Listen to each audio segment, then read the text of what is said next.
Rabies vaccine মজুত থকাৰ পাছতো দিবলৈ কৰ্মী নাই টিয়ক এফআৰইউ।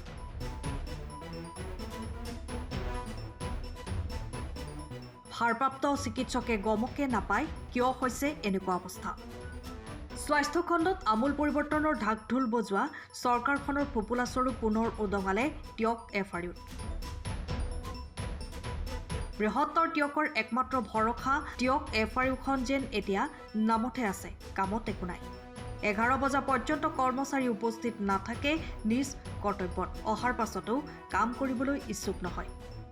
উল্লেখযোগ্য যে কুকুৰৰ বিনামূলীয়া ভেকচিন বেজী পোৱাৰ পাছতো একাংশ ৰোগীয়ে এতিয়া হাহাকাৰ কৰি ফুৰিবলগীয়া হৈছে। বিনামূলীয়া বেজী মজুত থকাৰ পাছতো কৰ্মচাৰীৰ এলেহুৱা স্বভাৱৰ বাবে যোৰহাটলৈ যাবলৈ পৰামৰ্শ দিয়ে। ইপিনে উপায়ন্ত ৰোগীয়ে এফআৰইউৰ ভাৰপ্ৰাপ্ত চিকিৎসকগৰাকীক অভিযোগ দিয়াৰ পাছতো একো নাজানো বুলি দায়সৰা মন্তব্য দিয়ে। এতিয়া প্ৰশ্ন হয়, প্ৰায়ে টিয়ক এফআৰইউত কিয় ৰোগীক দুৰ্ব্যৱহাৰ তথা চিকিৎসক দেৰিকৈ অহা আদি কথাবোৰ চৰ্চালৈ আহে। দৰৱ মজুত থকাৰ পাছতো কিয় সাধাৰণ জনতাক প্ৰদান কৰিবলৈ ইচ্ছা প্ৰকাশ নকৰে কৰ্মীসকলে। এইবোৰ অভিযোগ দি ভাৰপ্ৰাপ্ত চিকিৎসকগৰাকীয়ে গম নাপায় তেন্তে কিদৰে চলি আছে টিয়কৰ এইখন চৰকাৰী চিকিৎসালয়, সেয়া এতিয়া জলজল পটপটকৈ ওলাই পৰিছে। একাংশ মদগৰ্পী কৰ্মচাৰীৰ বাবে পুনৰ লাঞ্ছিত হৈছে সমগ্ৰ চিকিৎসা সেৱাত নিষ্ঠাৰে সেৱা আগবঢ়াই থকা কৰ্মচাৰীসকল। সেয়ে এই ক্ষেত্ৰত ৰাজ্যৰ মুখ্যমন্ত্ৰীৰ প্ৰত্যক্ষ হস্তক্ষেপ কামনা কৰিছে। আমাক কুকুৰে খালে, আমাৰ গোটেইকেইজন মানুহ কুকুৰ আৰু মেকুৰীয়ে খোৱা ব্যক্তি আমি গোটেইকেইজন, আৰু তাৰ ভিত্তিত আমি মানে ইয়াত ৰেবিছ ভেকচিন ল'ব খাতিকে টিয়ক এফআৰইউলৈ আহিছিলোঁ। টিয়ক এফআৰইউলৈ আহি আমি 9টা বজাতে আহিলোঁ। 9টা বজাৰ পৰা আজি এতিয়া 12টা বাজিলেহি। এতিয়া কিন্তু আমাৰ ভেকচিন আমাক প্ৰদান কৰিব তেখেতক সক্ষম হোৱা নাই। কিন্তু অলৰেডি ইয়াত ভেকচিন মজুত আছে, আমি জনামতে ইয়াত ভেকচিন মজুত আছে। কিন্তু তাত মজুত থকা পাছতো তেওঁলোক কিয় আমাক অপাৰক হৈছে কিন্তু এতিয়ালৈকে আমাক বিতংভাৱে কথাটো বুজাই দিয়া নাই কথাটো। কিন্তু সেইমতে আমি ইয়াত টিয়ক এফআৰইউ যোনজন ছুপাৰিণ্টেণ্ডেণ্ট আছে, ইনচাৰ্জ আছে, তেখেতৰ ওচৰলৈ আমি এই বিষয়ে অৱগত হ'বলৈ গৈছিলোঁ। আৰু তেখেতে আমাৰ বহুত মানে ওচৰলৈ গৈছোঁ, তেখেতে কোনো আমাক গুৰুত্বই দিয়া নাই। সোমাবলৈ মানে তেখেতে আমাক কোনো কথা মানে শুনিবই নিবিচাৰে।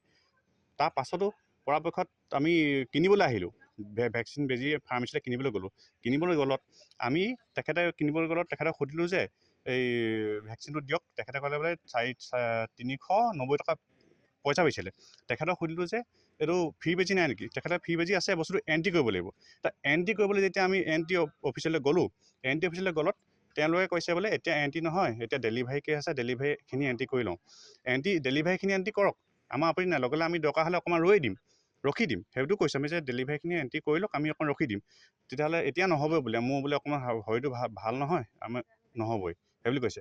তাৰপাছত তেখেতে আমাক কৈছে যে বোলো এতিয়া ফ্ৰী বেজী আমি নাপামেই নি? তেখেতে ফ্ৰী বেজী নাপাম বুলি কয়। তেখেতে আমাৰ যোৰহাটলৈ পঠিয়াইছে ফ্ৰী বেজী ল'ব খাতিকে। বোলে ফ্ৰী বেজী পাবা, বোলে যোৰহাট যাব লাগিব। এতিয়া আমি টিয়কত এফআৰই থকা পাছতো আমি এতিয়া এতিয়া এইজন ব্যক্তি চাওক, এইজন ব্যক্তি এতিয়া দিন হাজিৰা কৰি থকা মানুহ, দিন হাজিৰা কৰা ব্যক্তি।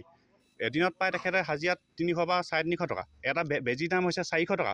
তেখেতে এতিয়া এই ভেকচিনটো ল'বলৈ 400 টকা দিব লাগিব, মানে এদিনৰ হাজিৰা তেখেত বহন কৰিব লাগিব। ইয়াত চৰকাৰে ফ্ৰী বেজীটো দিয়াৰ পাছতো এনেকুৱা কেনেকৈ ধৰণে চলিছে, ইয়াৰ ওপৰত মানে আমি মুখ্যমন্ত্ৰী মহোদয়ক অনুৰোধ জনাইছোঁ যে এই টিয়ক এফআৰইউৰ ওপৰত এটা বিহিত ব্যৱস্থা ল'ব খাতিকে আমি অসমৰ মুখ্যমন্ত্ৰী মহোদয়ক আমি আপোনালোকৰ মাধ্যমেৰে অনুৰোধ জনাইছোঁ। পেচেণ্ট অলৰেডি বহুত কেইজন পেচেণ্ট হেৰি নাপাই পিনি ঘূৰি গৈছে। মানুহজন অলৰেডি বহুত দেৰিকৈ আছে, 11টা বজাত আহিছে। তেখেতৰ হাত কিবা ফ্ৰেকচাৰ হৈছে বুলি কৈছে, কিন্তু হাত ফ্ৰেকচাৰ হ'লেও বাইক চলাই আহিছে আৰু লগত স্কুটি চলাই আহিছে, লগত 3জন টোটেল 3জন আহিছে। তেখেতৰ পত্নী আহিছে, ল'ৰা এজন, তেখেত লৈ পিনি তেখেত তাত এণ্ট্ৰি হৈছে 11টা বজাত। টিয়কৰ পৰা বিৰাজ বৰা ৰিপৰ্ট, টাইম অফ আছা। সময়ৰ খবৰ সময়ত পাবলৈ ফ'ল' কৰক টাইম অফ আছা।